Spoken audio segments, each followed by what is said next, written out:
Black History Month, and I want to use this chance to tell you who Africans were.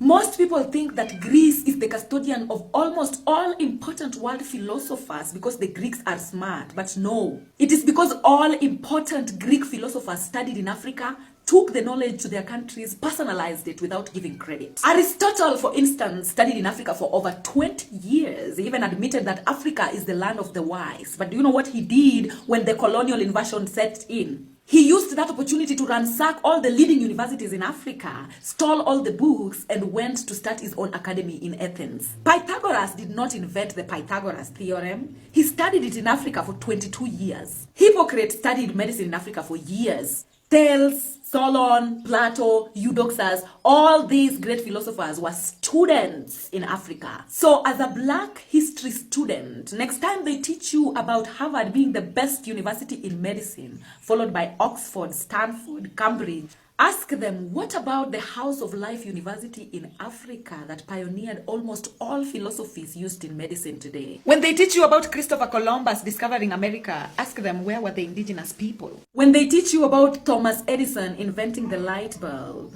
ask them about his employee, Lewis Howard Latimer. It was the Oromo people of modern-day Ethiopia that discovered the energizing effect in coffee. Starbucks only make money out of that. It was the Nilo-Saharans of Nubia that invented the writing technique in the whole world before the Phoenicians copied it and took it to Greece. It was the Bunyoro people of modern-day Uganda that introduced C-section surgery to the whole world. Robert W. Felkin was just a witness who documented it and took it to England. If it weren't for Garrett Augustus Morgan, we wouldn't be having traffic lights today. It was Mary Van Britten that invented the home security system. Architecture wouldn't be what it is today without the knowledge of the Shona people of modern-day Zimbabwe. These people were able to build towers and huge fortresses without cement or mortar to bond the bricks together. The Portuguese did not even believe this was possible, so they started saying it was aliens. Without the Edo and Yoruba people from West Africa, we wouldn't be having the science of metallurgy.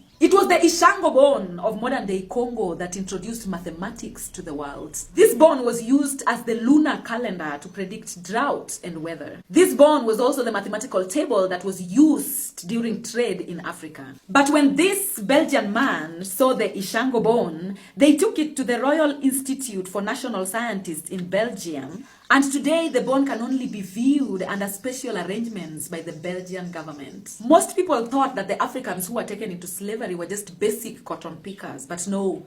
Afro-descendants are the most mimicked people in history of mankind. Ask yourself why.